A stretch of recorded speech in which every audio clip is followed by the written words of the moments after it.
Um lugar que é bom pra mim é onde eu quiser estar. A estrela ainda brilha, ela é quem vai me guiar. Ser guerreira é minha sina, batalhando pra vencer. Tenho voz pra ser ouvida, tenho sonhos pra viver. Não vão mais conseguir me anular, me calar.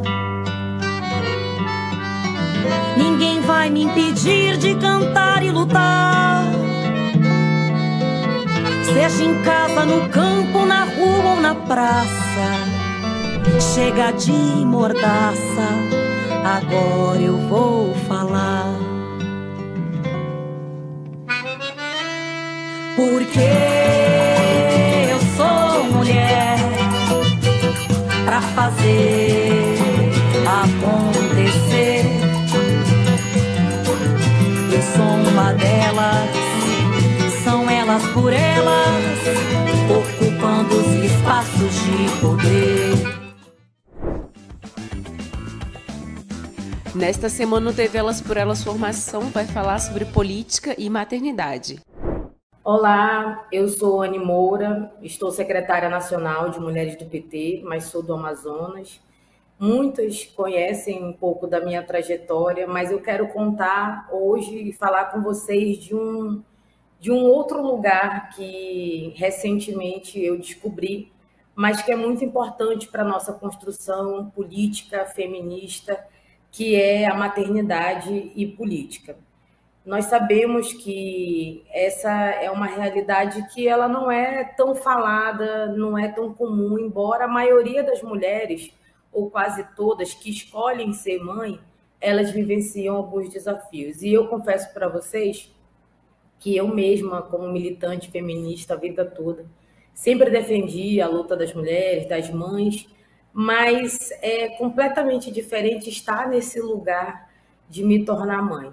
E, por um acaso do destino, eu, no processo agora de 2022, disputei a eleição gestante. E quero falar para vocês um pouco desse momento. Primeiro que a gente, naturalmente, fazendo política, nós lutamos por uma sociedade com igualdade e com equidade, e principalmente que nos espaços de poder nós tenhamos mais mulheres. Agora eu convido vocês a fazer um recorte mais dentro. As mulheres que são mães, onde elas estão nos espaços públicos? E eu respondo para vocês, elas não estão. Elas não estão porque não é comum. Muita coisa que me perguntavam quando eu andava na campanha, agora 2022, era o que você está fazendo grávida, participando de uma eleição? Por que tu não está cuidando da tua gestação? E se acontecer alguma coisa? E eu confesso para vocês que em um determinado momento eu tive dúvida se eu ia ou não fazer a disputa. Mas veja bem, a minha trajetória como militante feminista, desde a juventude, sempre foi de muita coragem. E eu, ao defender a luta das mulheres, é claro que me tornando mãe, isso viria naturalmente, mas eu não estava, eu digo para vocês com muita tranquilidade, preparada para o nível de violência política de gênero que eu sofri nesse processo, porque as mulheres sofrem no geral, mas o questionamento de uma mulher grávida num processo eleitoral, ele é muito grande. E eu respondia com muita tranquilidade, eu dizia assim, vocês não estão acostumados a ver uma mulher gestante na eleição porque a política não é feita de maioria de mulheres. Se fosse, teriam mulheres aqui menstruadas, com TPM, mulheres com uma série de coisas específicas nossas, com a questão da maternidade, mulheres grávidas, mulheres com seus filhos nos espaços, porque os espaços públicos eles foram feitos, assim como a política, para não ser um lugar nosso. Ou seja, ao longo dos anos, essa representatividade das mulheres que a gente luta tanto, ela vem sendo conquistada.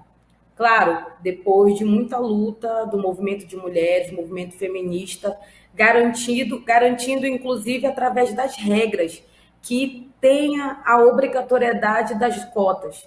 Agora, quando a gente faz um recorte para um setor que é a grande maioria, que é um trabalho, inclusive, invisível, muitas mulheres, elas não acabam abrindo mão da sua trajetória, abrindo mão da sua profissão para se tornar mãe. E eu não quero aqui dizer para vocês que esse não é um desejo que passa pela nossa cabeça, passa, o tempo todo passa.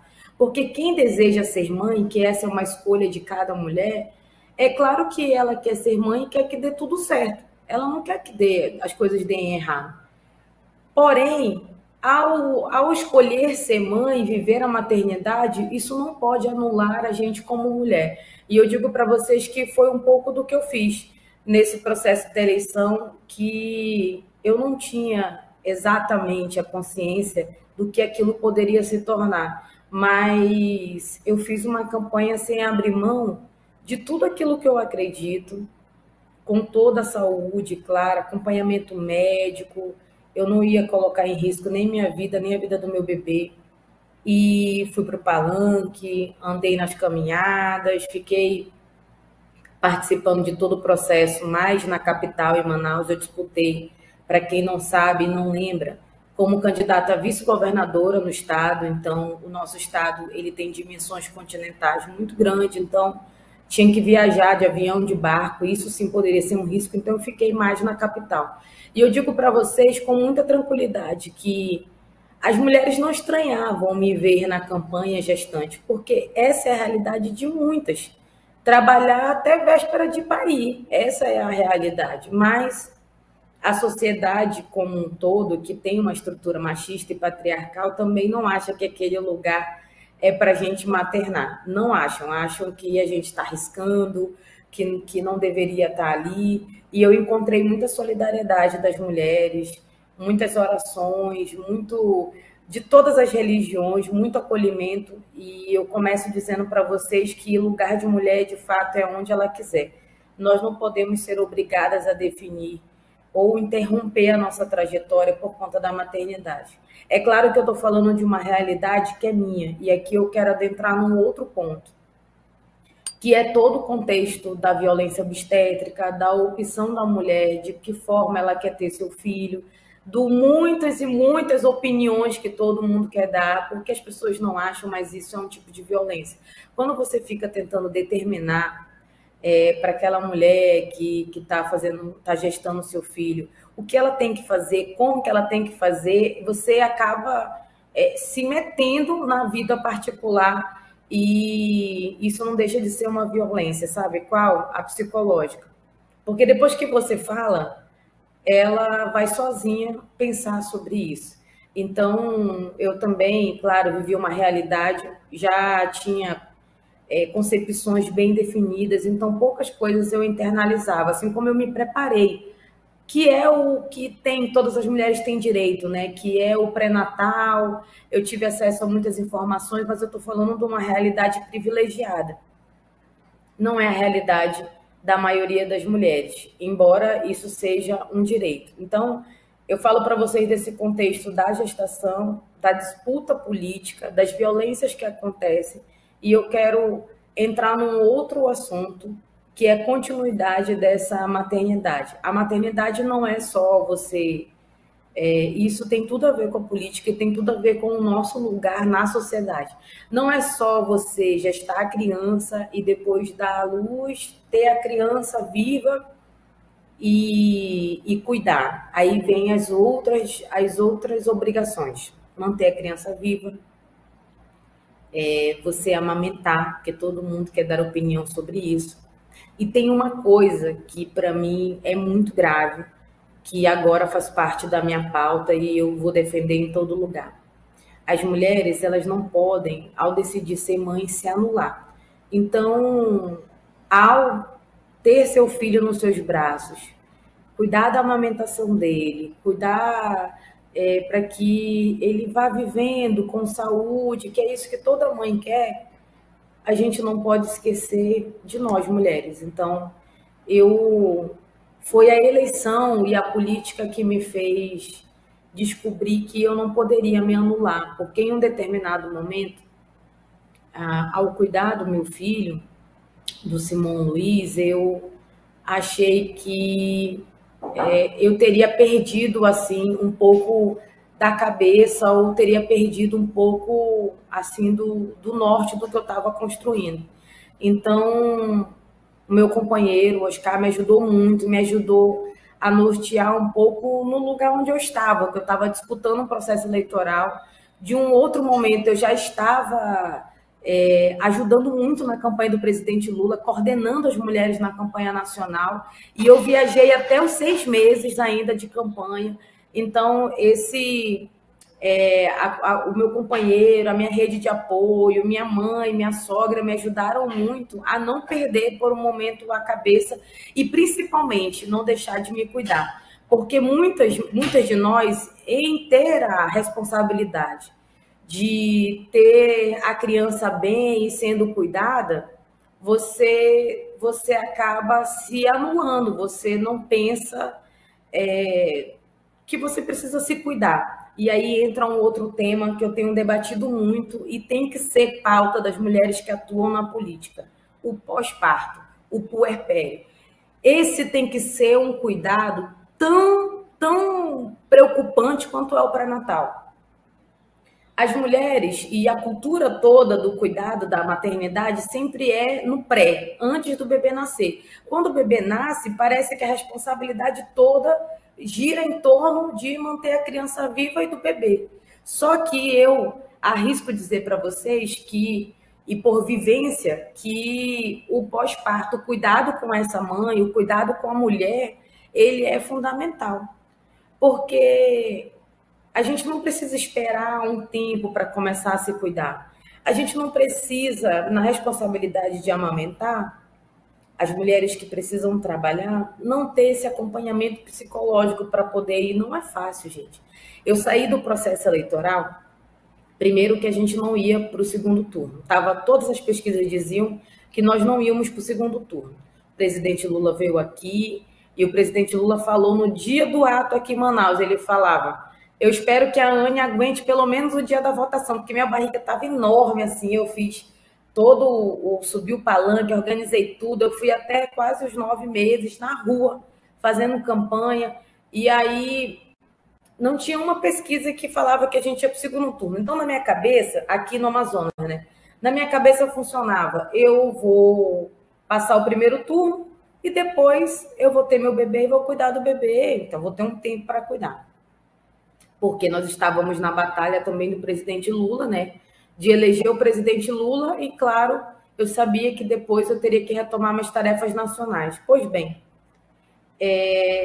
a surpresa foi que a gente teve segundo turno aqui. No dia 2, já à tarde da noite, porque aqui a demora, né, a votação por conta dos municípios, né? O resultado demora, porque não tem internet em todo lugar, enfim.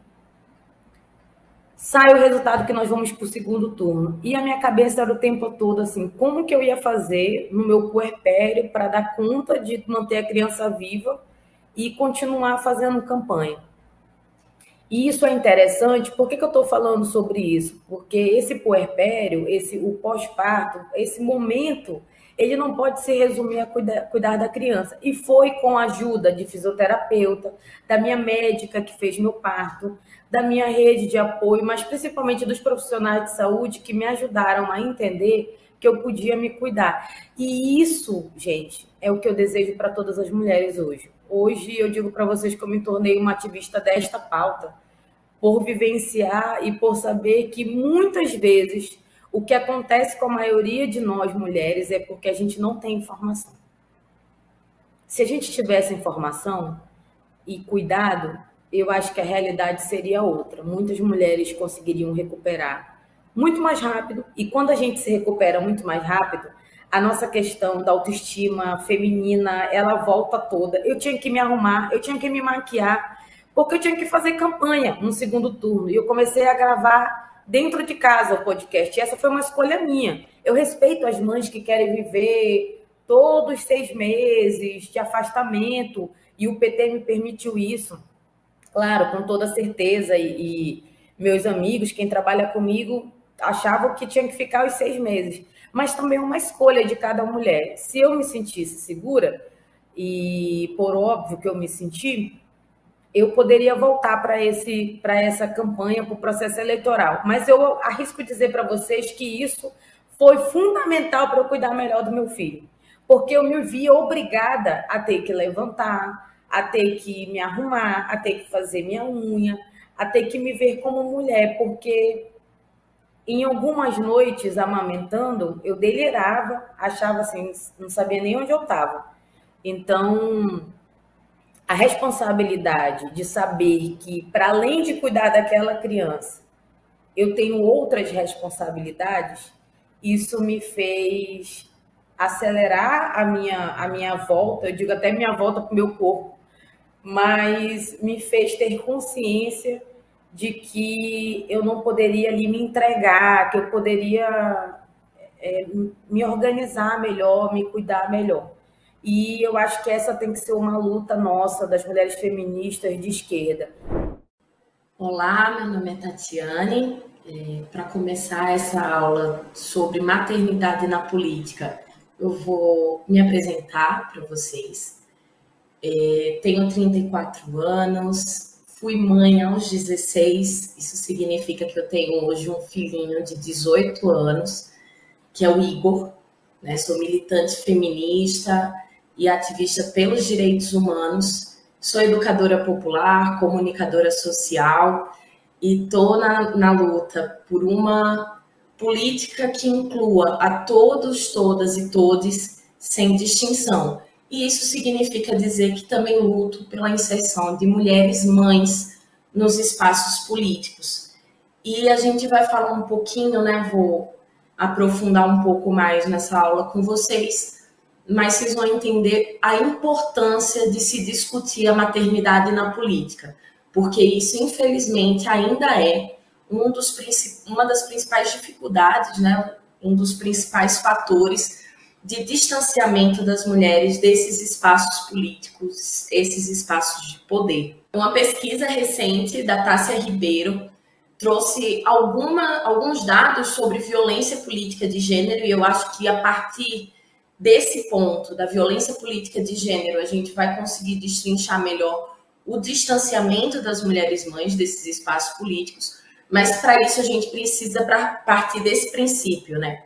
Hoje em dia, a violência política de gênero, ela se manifesta de uma forma muito mais contundente à medida que a gente vai ampliando o número de mulheres, a presença de mulheres eleitas, tanto no Congresso Nacional, quanto nos espaços legislativos estaduais, né? E, infelizmente, essa inserção de mulheres nesses espaços de poder, ela é proporcional ao número de casos de violência de gênero que são frequentemente denunciados, seja pelas redes sociais ou pelos mecanismos tradicionais, né? A busca e aconselho, obviamente, que quem for vítima de violência política de gênero, primeiro faça esse movimento de procurar o respaldo jurídico, né? Para que possa minimamente se proteger desse tipo de ataque, que as mulheres são vítimas. Então,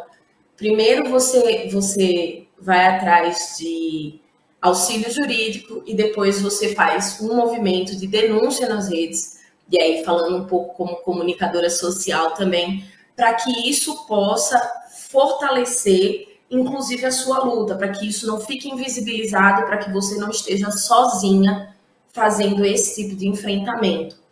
E aí, por que eu parto desse princípio da violência política de gênero? Porque ela é a principal motivação pela qual as mulheres se distanciam da vida política. E quando você é uma figura pública, mas sozinha, né? Você não tem uma estrutura familiar, um filho ou um companheiro para que você possa dividir ali o seu dia, enfim. Quando você não tem essa estrutura em que também possa ser atacada junto com esse pacote de violências, ela se acentua de outras formas, como, por exemplo, recentemente os casos de parlamentares lésbicas e bissexuais que sofreram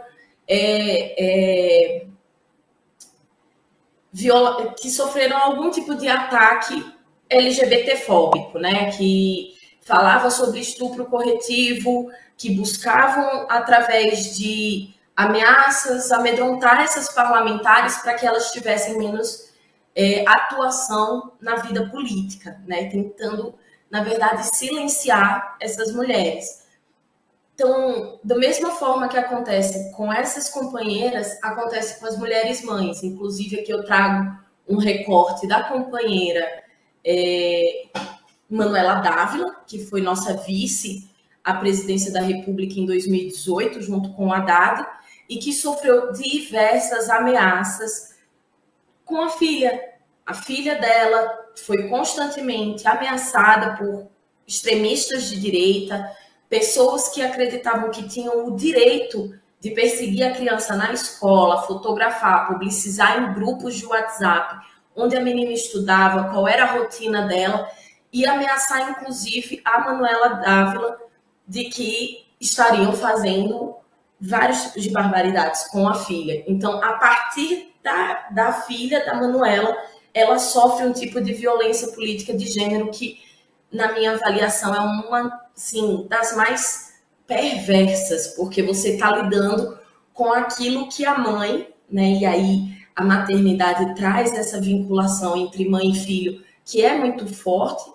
Você está deixando a mãe completamente vulnerável a esse discurso de ódio, esse discurso de violência, partindo da premissa de que você, atacando a filha, você vai conseguir dissociar a construção política dessa companheira, dessa mulher, né, que está na vida pública. E aí a violência política de gênero eu trouxe, né, com mulheres mães na política, eu trouxe esse recorte da Manuela, que é um extremo, mas que nós temos também outros tipos de violências que se manifestam. Um caso específico, trazendo aqui para as mulheres do PT, é o da Juliana Cardoso, que com 13 dias do filho nascido, teve que retornar à Câmara Municipal de São Paulo, na época ela era vereadora, porque não está previsto licença maternidade dentro dos espaços políticos, né? Nem prefeitas, nem vereadoras têm esse espaço. Então, Juliana, para não prejudicar a equipe, para que a equipe dela não tivesse nenhum tipo de oneração com essa licença maternidade, com esse tempo de distanciamento da casa, ela teve que retornar com apenas 13 dias, ou seja, no auge do seu puerpério, que é um período que as mulheres que já passaram por esse processo de gestação entendem como funciona. Assim, é um processo muito delicado, seus hormônios ainda estão estabilizando, né? Então você ainda está passando por um período muito sensível do pós-parto. Infelizmente, Juliana teve que fazer esse movimento, porque não está previsto na casa um período de licença maternidade que comporte a equipe dela. Outro exemplo também da Thalíria Petroni, né, da companheira do PSOL, que dentro da Câmara dos Deputados percebeu que não tinha trocador. Assim, eles não têm, próximo ao plenário, nenhum espaço que acolha mulheres que estão com seus filhos. Ou seja, se você é uma mulher mãe e você precisa ir até a Câmara dos Deputados, você precisa trabalhar e tem que levar sua filha, o seu filho, você não tem nenhuma estrutura básica de atendimento das necessidades de uma criança, como um trocador, que é uma coisa básica de se ter em banheiros.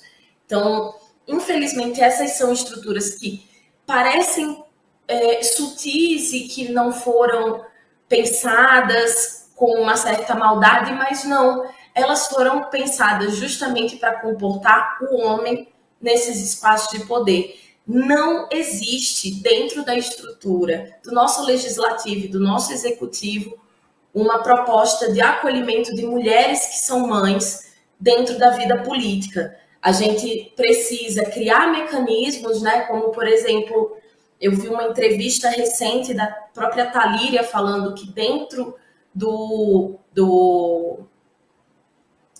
do gabinete dela, foi necessário se criar uma estrutura para comportar essa necessidade materna. Então, todo o gabinete da deputada teve que girar em torno disso. Não a Casa Legislativa, que precisa ter uma estrutura básica para atender mulheres que são mães.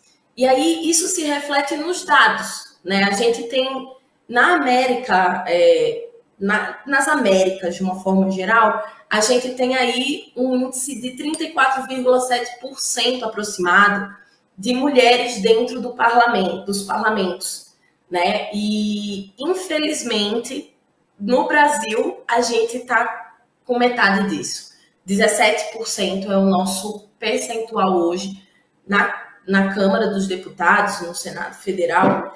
Infelizmente, o Congresso Nacional Brasileiro ainda está muito distante de obter essa participação feminina.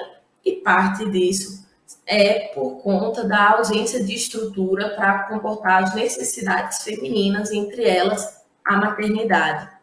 E aí, existem alguns dados também muito interessantes nessa pesquisa da Tássia Ribeiro, que mostra o uso, por exemplo, do microfone, quantas vezes os homens discursam durante as suas legislaturas, né? Na primeira, na segunda, na terceira legislatura, os homens sempre fazem um uso médio aí entre 9 e 12 vezes de uso aí do microfone, né? Fazendo discursos. As mulheres, elas iniciam com 10 e elas vão caindo. Na segunda legislatura, você vê uma média de 7, na terceira de 6. Então, vai decrescendo. À medida que essas mulheres vão vivendo a vida pública, elas vão percebendo que aquele espaço é construído majoritariamente para silenciá-las. Infelizmente, isso dá certo, porque a gente vê mulheres que desestimulam de fazer uso da palavra, de colocar suas ideias, expor suas ideias ali para a sociedade brasileira por conta desse tipo de violências, né? E aí a gente vê que recentemente também saiu um outro dado que é relevante de se trazer aqui sobre a violência política, é de que das 14 denúncias feitas na Comissão de Ética da Câmara, esse ano de 2023, 10 são contra parlamentares do gênero feminino. E aí a gente teve recentemente, que acabou com uma vitória do arquivamento do caso que tentou cassar o mandato da Juliana, da Érica Cocai e de mais 4 companheiras do PSOL. Então, nós tivemos que fazer um enfrentamento muito incisivo dentro da Câmara e fora dela, para que essas mulheres mantivessem os seus mandatos, porque apenas, mesmo que a gente saiba que os homens são a maioria dos causadores de violências políticas diversas, nós temos as mulheres penalizadas por qualquer ação mínima que é realizada. E aí você soma isso com todos os outros problemas sociais que estão inseridos na vida feminina e você vai conseguir ter um afastamento, um distanciamento dessas mulheres da vida pública. Olá, meu nome é Edjane Rodrigues. Primeiramente, dizer do imenso prazer em contribuir com este espaço, que é um espaço de formação, acima de qualquer coisa, né, que é o Elas por Elas. Eu sou sertaneja, sou do estado de Alagoas, da região semiárida, um município chamado Ouro Branco, Alagoas. Atualmente, também, eu sou mãe do Nicolas. O Nicolas tem 13 anos, também é um adolescente já. E eu sou mãe solo, sozinha, do Nicolas. E eu ingressei ainda muito jovem no movimento sindical, né, na política de forma geral, porque o espaço do movimento sindical ele não necessariamente é um espaço da política partidária, mas também não deixa de ser um espaço importante e estratégico para nós mulheres, né, porque é um espaço onde a gente pode dar visibilidade às nossas pautas, às nossas especificidades e lutar pela igualdade de participação e de direitos. Então, eu hoje sou filiada ao PT desde 2014, mas iniciei mesmo essa trajetória nos movimentos sociais e no movimento sindical. Primeiro passei pela Caritas Brasileira, que desenvolveu um trabalho muito importante lá no nosso município. E aí eu participei dos projetos que a Caritas realizou com os jovens e as jovens rurais, e a partir daí eu fui me empoderando, fui conhecendo melhor a importância do movimento sindical de trabalhadores e trabalhadoras rurais, a importância dos sindicatos, para poder lutar pelas políticas em prol da juventude, naquele momento um olhar muito forte para a juventude, né, porque eu era muito jovem. Então, ingressei no movimento sindical, me filiei em início de 2008, e de lá até aqui a minha história é praticamente contada a partir do movimento sindical. E eu passei por diversos espaços, mas uma coisa que me chamou muito a atenção foi ali bem em 2009. O Nicolas, ele nasceu em 2009. Naquele período, eu tinha um relacionamento com o pai do Nicolas, né? A gente tinha um relacionamento. E aí, quando ele nasceu, eu era secretária-geral do sindicato. E foi muito desafiador conciliar a maternidade e os meus trabalhos e as agendas, sobretudo as agendas do sindicato. Então, foi um processo bastante complexo para mim, porque quando a gente vive a maternidade, para a gente é uma nova descoberta, é um novo momento. Eu fui mãe, considero ainda jovem, não tão jovem, mas ainda jovem, eu tinha 21 anos de idade. O Nicolas é meu filho único. E aí, assim, me dividir, né, entre ser mãe e ser sindicalista foi bastante desafiador. E eu precisei contar com a solidariedade, né, contar com o apoio, contar com uma rede de proteção, tanto familiar quanto dentro do próprio movimento sindical, para poder conseguir vivenciar esse processo.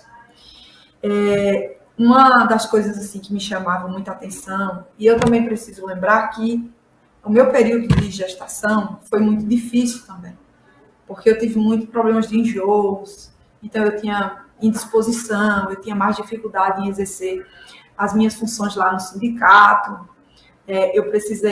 Teve um momento que eu precisei ir, ao invés de 2 períodos, apenas 1 período. E foi bom porque, apesar de tudo, eu consegui contar com essa sensibilidade dos demais diretores e diretoras lá da entidade, né? Então, não foi tão complexo assim. Mas nós, mulheres, temos muitas vezes, essa mania de nos cobrar muito. E o fato de, na maioria das vezes, eu estar impossibilitada de fazer uma viagem para participar de uma atividade formativa, de uma atividade política do sindicato, porque não tinha como levar o meu filho, por exemplo, eu ficava me cobrando muito com isso, né? Eu me sentia muitas vezes até impotente. Hoje, depois de muita formação, depois de muitas lutas de nós mulheres, que a gente cada vez mais tem pautado essa necessidade de ter esse olhar específico para as mulheres que ingressam na política e passam pela maternidade, que passar pela maternidade não deve de forma nenhuma inviabilizar a nossa inserção na política. Não dá para condicionar, né?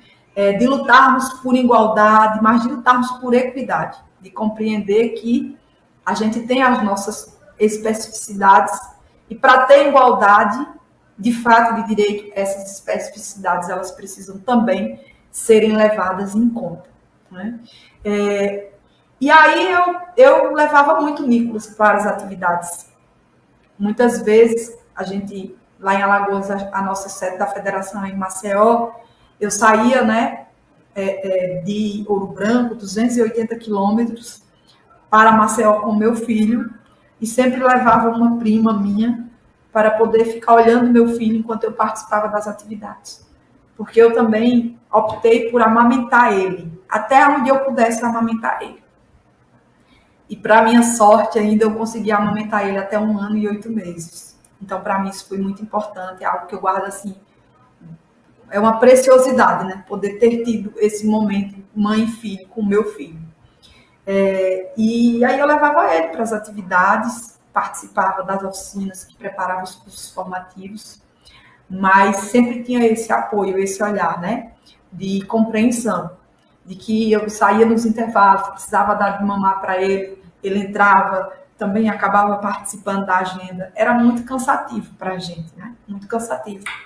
Mas, assim, naquele momento eu consegui fazer o meu trabalho dessa forma. E hoje, com certeza, sim, eu posso até dizer que, de certa forma, eu fui privilegiada, porque a gente percebe que muitas não conseguem ter essa oportunidade, né? Que eu, por exemplo, tive. E é por isso que, cada vez mais, a gente precisa colocar essa pauta em evidência. A sociedade precisa compreender esse processo, que transformam as nossas vidas. Quando uma mulher passa a ser mãe, ela se transforma, né, em todos os sentidos. E aí, isso implica também nas próprias jornadas de trabalho. Como nas nossas pautas, a gente evidencia muito que nós, mulheres, nós acabamos ainda sendo as mais responsáveis pelas tarefas domésticas, pelo cuidado com os nossos filhos, com as pessoas idosas. Então, a necessidade de aprofundar esse debate no conjunto da sociedade, ele ainda é real, assim, ele ainda é muito real, para que, de fato, a gente possa ter essas políticas que possam olhar de forma mais específica para essas especificidades que existem, né? E aí, se voltando mais para esse dia a dia da política, né, aqui no movimento sindical, por exemplo, criar espaços como creches, que é uma demanda muito forte das mulheres mães, para que elas possam participar das atividades e trazer os seus filhos, né? E que sejam, inclusive, espaços formativos que acabam contribuindo também com esse processo de formação política dos nossos filhos. Eu acho isso, assim, são ideias muito bacanas e que cada vez mais tornam grandes necessidades. Na área rural, por exemplo, agora a gente passou pela 7ª Marcha das Margaridas, uma pauta muito forte de nós mulheres, agricultoras, familiares, trabalhadoras rurais, em nossos diversos espaços, territórios, enfim, é a creche. E a necessidade de termos creches, das creches chegarem nas comunidades, para que as mães possam deixar seus filhos em segurança e, a partir daí, realizarem o seu trabalho. Tem muitas mulheres na área rural que não conseguem evoluir com o seu trabalho, que hoje não conseguem ter uma renda mais adequada, né, em função de exercer esse papel de mãe, e esse papel de mãe dificultar a sua inserção em outros espaços, em outros processos. Então, é realmente, assim, uma pauta de suma importância para que a gente possa, inclusive, cada vez mais avançar na igualdade de participação, na igualdade de direitos entre os homens e as mulheres. Então, eu passei por esse processo. Não é fácil enfrentar essa tarefa, né, de ser mãe, principalmente hoje, ser a mãe sozinha do Nicolas, como eu sou. Amadureci e aprendi muito durante esses 13 anos, né, de vida dele. E hoje, muitas das coisas que a gente senta para conversar, que a gente dialoga, eu converso muito com o meu filho sobre o feminismo, sobre a importância, sobre a divisão das tarefas domésticas, né? Eu pauto esse conjunto, né, de necessidades, de políticas que são fundamentais para nós mulheres. Eu pauto a questão do respeito junto ao meu filho, porque eu acredito que esse processo de transformação na sociedade, ele é um processo, primeiro, assim, que precisa ser feito a todo momento e em todos os espaços, inclusive nas nossas casas, né? Assim a gente vai conseguindo ainda mais transformar essa sociedade, uma sociedade mais justa, mais solidária, de todas, de todos e de todos, que esse é o nosso desejo. E muitas das coisas que eu hoje converso com meu filho sobre a maternidade, sobre ser mãe, sobre as mulheres, é também resultado de todos esses processos formativos que essa vida, né, política, o movimento sindical, do meu partido, me oportunizou a acessar e a ter. Porque muitas vezes nós mulheres também nós não temos o conhecimento real sobre aquilo que é um direito nosso. Né? Olha, isso aqui é um direito teu. E, inclusive, esse sentimento, né, de cobrança, de achar que, agora eu sou mãe, nesse primeiro momento da maternidade, eu preciso me distanciar das minhas atividades cotidianas, né, para me dedicar ao meu filho, para passar pela fase da... Enfim, eu conheço pela fase da dieta. E depois as coisas elas precisam irem se organizando e aos poucos, né, as coisas vão voltando ao normal, como se diz. E não passar por esse processo como algo que seja torturador, muitas vezes. Cercado de cobranças. Eu preciso dar conta disso. Mas nesse momento eu não consigo dar conta disso. Porque tem um filho que precisa da minha atenção. Então, é preciso também haver uma maior investimento na formação das mulheres que passam por esse momento, para que elas consigam perpassar por isso da forma que deve ser, na verdade, né? Um momento único na sua vida, um momento que a transforma e um momento em que ela possa, livre de cobranças, se permitir viver. Olá, eu sou Juliana Cardoso, deputada federal do PT de São Paulo, e a gente vai falar aqui sobre várias vivências, né? Primeiro, ser militante, mulher, mãe e parlamentar. Aliás, quem de nós não tem tantas tarefas para a gente poder fazer e caminhar? Bom, como nós vamos implantar políticas públicas, sendo que nós temos a maioria de homens nesses espaços do parlamento? A gente muitas vezes não consegue dialogar e traduzir, né, para os companheiros homens, que muitas vezes têm essa sensibilidade, mas efetivamente ainda demora para dar conta do entendimento e do sentimento e da vivência das mulheres.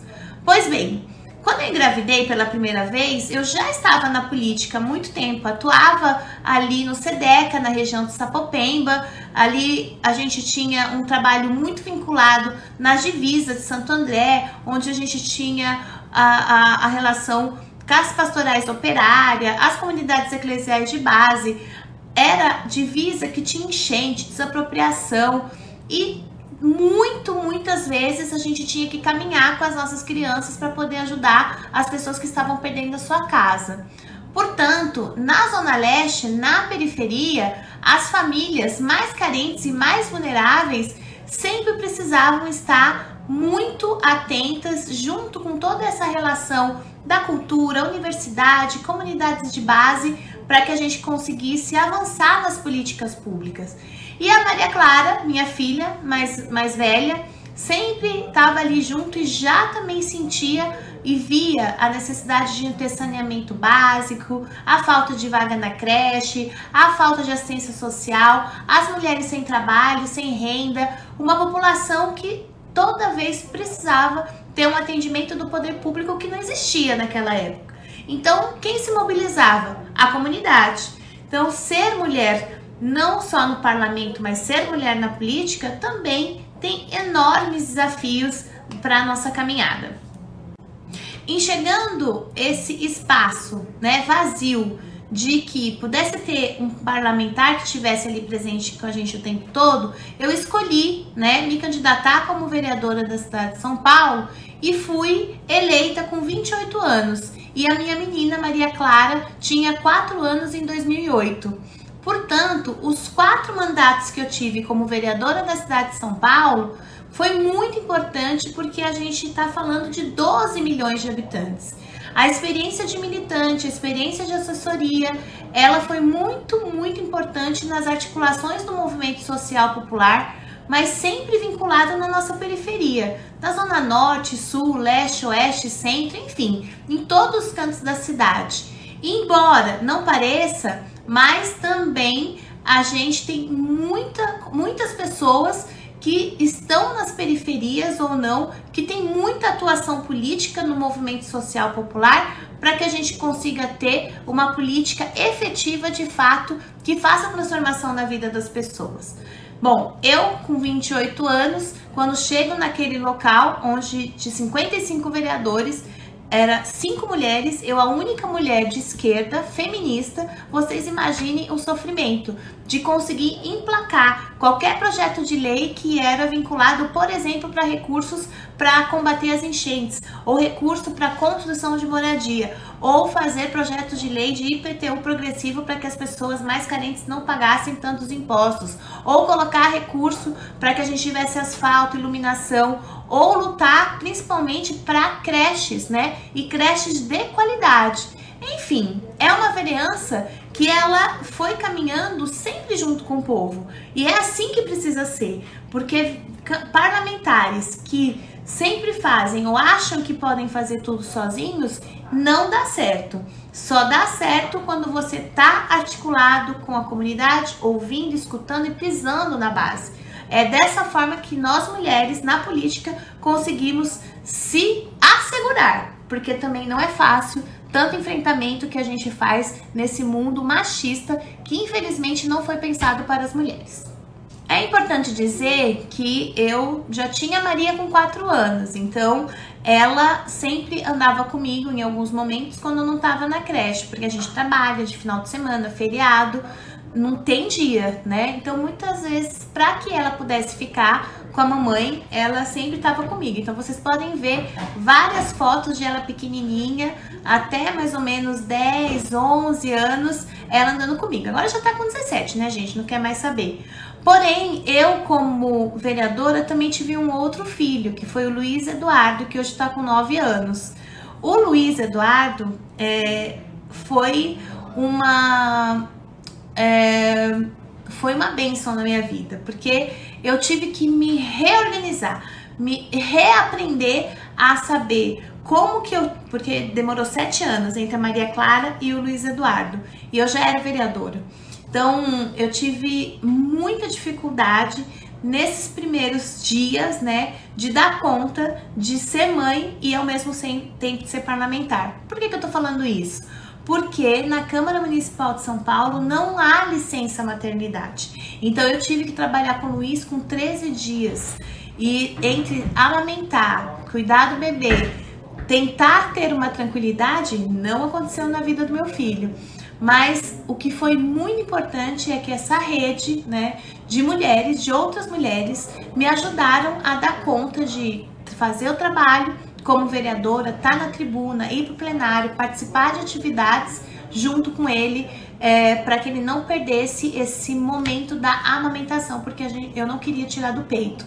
Então, um desafio, foi muito grande, mas hoje ele está muito lindo, de 9 anos, né? Participou de várias coisas, tem fotos muito lindas comigo e o Luiz na tribuna, no plenário, fora dele, no movimento social, na caminhada, em reuniões, mas ao mesmo tempo o desafio de a gente conseguir dar conta de tudo isso, né? Dar conta de pensar na roupa, dar conta de pensar nas mamadas, dar conta de pensar no tempo do soninho e dar conta de a gente conseguir fazer o trabalho. Às vezes é uma atuação que acontece para que as mulheres possam desistir desse espaço, mas quando a gente vai uma ajudando a outra, a gente consegue se fortalecer para passar por esse processo. Um outro assunto que eu queria dizer é que eu sou filha de escola pública, então meus filhos sempre foram de escola pública, ainda são de escola pública, porque eu acredito na educação pública, e se todos os parlamentares colocassem os seus filhos na escola pública, quem sabe o ensino ia ser de extrema e melhor qualidade, não pelos funcionários que se dedicam muito, mas pela relação de organização financeira, né, das respectivas secretarias das suas cidades ou do estado. Quero dizer que ser mãe e estar no parlamento não é tão fácil, né? A gente fica muito ausente, os filhos, né? Principalmente minha filha que já tem adolescente agora, também sente muita falta da mãe. Às vezes ela quer cozinhar alguma coisa, ela me liga de vídeo virtualmente para eu poder ensinar para ela qual é o tempero que vai estar sendo colocado, ou às vezes o meu filho liga para perguntar como que tal lição poderia ser feita desse jeito, ou um livro que ele gostaria que eu levasse se eu estivesse na rua. Então é muito difícil. A gente não tá na vida do dia a dia deles, mas eu tenho uma rede, né? Uma rede das avós, das tias, da minha mãe, do meu marido. Então essa rede, né, é muito importante. E tem também a rede que são os amigos e a assessoria que sempre estão junto quando precisa. Mas quais as mulheres que não têm isso, se torna muito mais difícil, porque não tem onde deixar a criança, a não ser na escola, a não ser na creche. Então dificulta essa forma de ter uma qualidade, né, de organização junto com a criança ou com o bebê. Também eu acho que nessa forma que a gente enxerga a maternidade, e uma maternidade militante, ela também traz algumas coisas boas. Eu, por exemplo, sou filha de militante. Eu me transformei numa mulher de luta combativa porque eu tive a minha mãe, minha avó, né, a minha família que sempre lutou por direitos sociais. Então, às vezes a gente fala, olha, é muito difícil estar nesse papel da militância, estar nesse papel do parlamento, mas a gente também tem que formar muitas pessoas nessa luta de classe que a gente vive.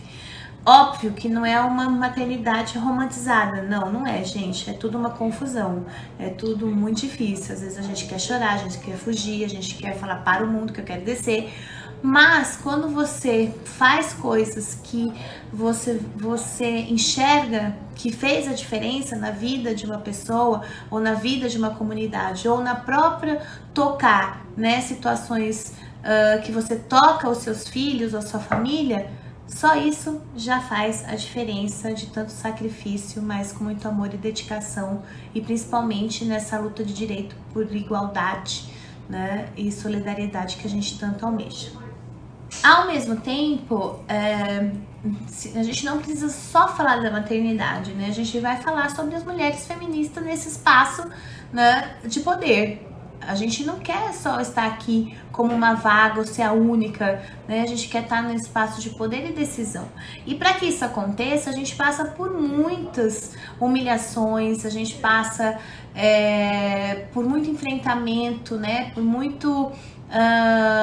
principalmente esse modo operante machista, misógino, esse modo operante, né, de desqualificação, de passar por cima de você a qualquer custo, de tirar o microfone e muitas vezes ter ameaças, sim, né, de agressão.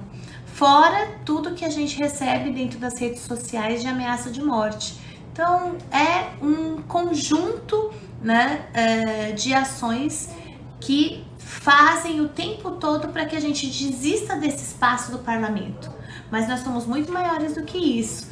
E eu tenho certeza que eu e tantas outras parlamentares temos a clareza que a gente tem que estar aqui e tem que dar certo.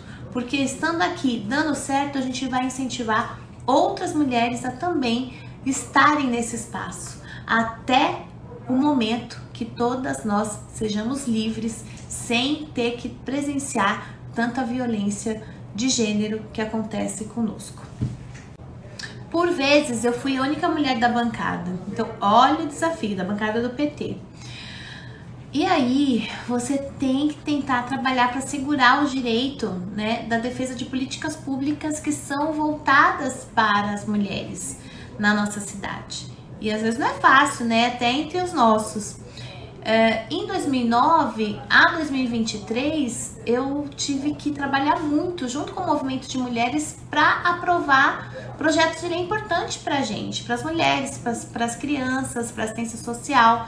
Então, por exemplo, a casa de parto no âmbito nacional do SUS, a lei das obstetrizes, a lei que autoriza a entrada da mãe para amamentação nos espaços das creches, a lei que estabelece diretrizes de acompanhamento dos partos domiciliares no âmbito do SUS, que isso é uma inovação, é uma tentativa que a gente está trabalhando aqui, o PL sobre a dignidade menstrual, a violência obstétrica que precisa ser combatida, a violência política de gênero, a violência, né, na maternidade e principalmente defendendo as políticas públicas para a população que sempre mais precisa, principalmente as mulheres pretas, que são as mais violentadas.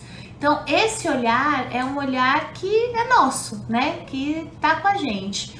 E em Brasília, agora, esse ano a gente já foi tomando posse, já foi sendo, infelizmente, a única mulher da bancada do estado de São Paulo pelo partido. Então a minha responsabilidade agora é a nível de cidade, né? É pensar junto com o Ministério de Política das Mulheres, junto com as cidades, com o partido, quais são as ações que a gente vai levar do governo federal, quais são os avanços das políticas, né? Como a licença maternidade que foi feita para os homens e mulheres, a Lei Maria da Penha, por exemplo, a relação da igualdade salarial, né? Não ter fraudário e nem espaço para amamentação em todos os lugares, então a gente precisa falar sobre isso. A gente ter mais necessidade de debate e preocupação de mulheres para que a gente tenha um ambiente de respeito, um ambiente que a gente não se sinta violentada, um ambiente que a gente não seja, principalmente tendo chefes, né, que são abusivos. Então, enfim, gente, é muita coisa que vocês muito bem que estão aqui me ouvindo sabem que a gente passa, né, porque sentem na pele a dificuldade que a gente ainda tem nessa sociedade de ser mulher. Mas a gente não pode desistir nunca. Então esse espaço do parlamento, ele também serve para a gente poder enxergar e trabalhar com as legislações que já existem para que elas melhorem e aconteçam, trabalhar para ter orçamento para que o executivo possa colocar essas políticas de fato para que a gente salve a vida de muitas mulheres, crianças e da nossa sociedade trabalhadora, que principalmente aquela mais vulnerável. Por fim, gente, nós somos apoio de nós mesmos.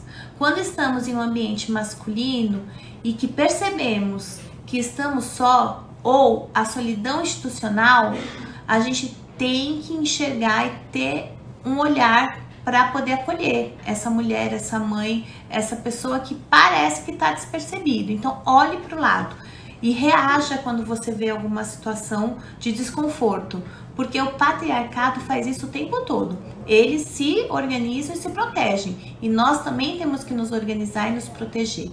Então, a nossa jornada tripla, as nossas milhões de jornada, a gente também fica muito mais cansada, a gente tem muito mais problemas, a gente precisa trazer os homens para esse entendimento que a casa é de todo mundo, não é só das mulheres, os homens e as crianças e todos os moradores que estão ali. Nós somos um lugar que tem que ter cuidado de todos, porque o patriarcado quer isolar as mulheres só para esse espaço de cuidar, né? Só por esse espaço de ficar em casa, ficar quietinha e não desbravar, né, esse mundão de meu Deus na relação profissional, na relação política e nas convivências. Portanto, nós vamos ter que estar nas faculdades, nós vamos ter que estar em todos os lugares onde a gente quiser no trabalho, ser protagonista da nossa história. Isso significa que nós odiamos os homens? Não.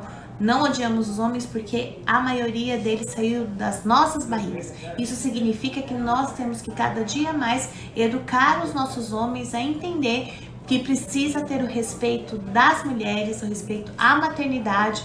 Nós temos que lutar por ações cotidianas por esse respeito a todas, todos e todes.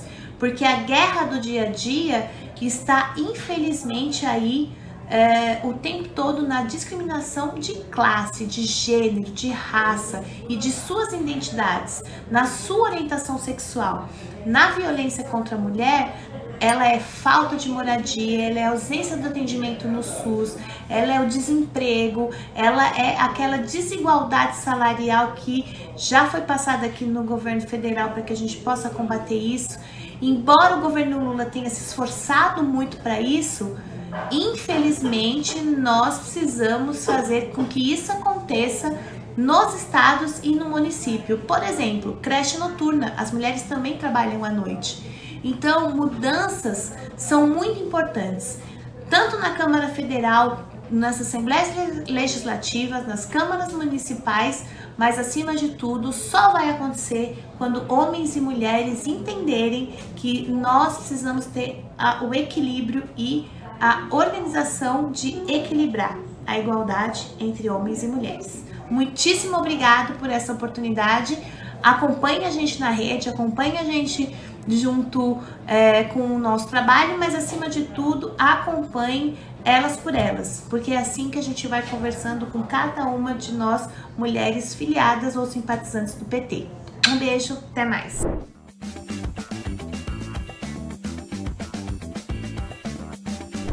Fique com a gente e não perca nenhuma aula do TV Elas por Elas Formação. É de segunda a sexta-feira, sempre às 4 horas da tarde, aqui na TV PT. Reveja esta e outras aulas na playlist TV Elas por Elas Formação, no canal da TV PT no YouTube ou em formato de podcast no Spotify.